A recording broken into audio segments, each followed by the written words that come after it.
တေချာကြည့်ပါ Google ကပို့ထားတာလား Scammer ကပို့ထားတာလား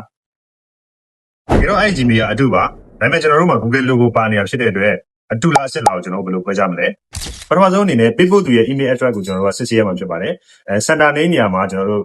Google လို့ရေးထားပေမဲ့ဒါ Google ရုံးကပို့ရလို့ကျွန်တော်သတ်မှတ်လို့မရပါဘူးဘယ်လိုချက်တွေကတိကျစေလဲဆိုလို့ရှိရင်ကျွန်တော် Gmail address ကိုအသေးစိတ်ကြည့်လိုက်တဲ့အခါမှာ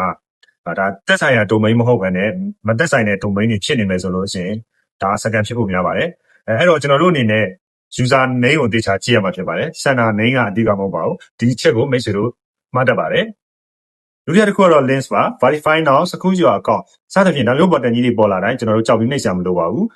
ကွန်ပျူတာမှာဆိုလို့ရှိရင်ဒီ links ပေါ်မောက်တင်ပြီးတော့မှတကယ်သွားမဲ့ URL ကိုကျွန်တော်တို့ကစစ်ဆေးလို့ရပါတယ်စစ်ဆေးလိုက်တဲ့အခါမှာရေးထားတာနဲ့သွားမဲ့ website ကမတူညီဘူးဆိုလို့ရှိရင်အဲ့ဒီ link ကဒါ phishing link ဖြစ်နိုင်ပါတယ်တတိယတစ်ချက်ကတော့ပိုရေးကြည့်ပါတယ် email ကနေတစ်ဆင့်ကိုယ့်ရဲ့ account password ကိုရိုက်ထည့်ပြီး login ဝင်ခိုင်းနေဆိုရင်မဝင်ပါနဲ့ Google ရဲ့တရားဝင်စည်းမျဉ်းအရာကျွန်တော်တို့ Google account ကိုဝင်ထားပြီးသားဆိုလို့ရှိရင် email ကနေတစ်ဆင့်ကိုယ့် account password ရိုက်ထည့်ပြီးပြန်ဝင်ခိုင်းတာမျိုးကိုလုပ်မှာမဟုတ်ပါဘူးလူလိမ်တွေသုံးလိုက်ထားရှိတဲ့နီလန်တစ်ခုကအခုချက်ချင်း verify လုပ်ပါမလုပ်လို့ရှိရင် account ဆုံးရှုံးနိုင်မယ်စသဖြင့်ကြောက်စိတ်ပေါ်လာအောင်လုပ်ပြီးတော့မှဒါချက်ချင်း link ကိုနှိပ်ခိုင်းဖို့စာအတွက်စဉ်းစားကြည့်မရအောင်ကျွန်တော်တို့စိတ်လှုပ်ရှားအောင်လုပ်တဲ့နီလန်ဖြစ်ပါတယ်အဲ့တော့ကျွန်တော်တို့ကိုယ်စီဝင်လာတဲ့ mail ကဒါအလိမ်ညာ mail spam တေးကြသွားပြီဆိုလို့ရှိရင်ကျွန်တော်တို့ဒီ mail ကို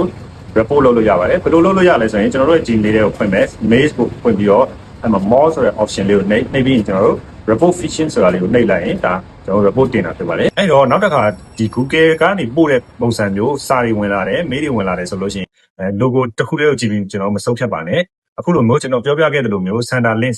ပို့တဲ့သူရဲ့ link ကိုစစ်ပါပြီးအခါကျရင်သူရဲ့ address Gmail address တွေကိုစစ်ပါဒါတွေကိုစစ်ဆေးပြီးမှကျွန်တော်တို့လုပ်တင်ပါတယ်မတိပဲလုပ်လိုက်မယ်ဆိုရင်ကျွန်တော်တို့ရဲ့ account ကဒါမတမာသူတွေရဲ့လက်ထဲကိုပါသွားနိုင်ပါတယ်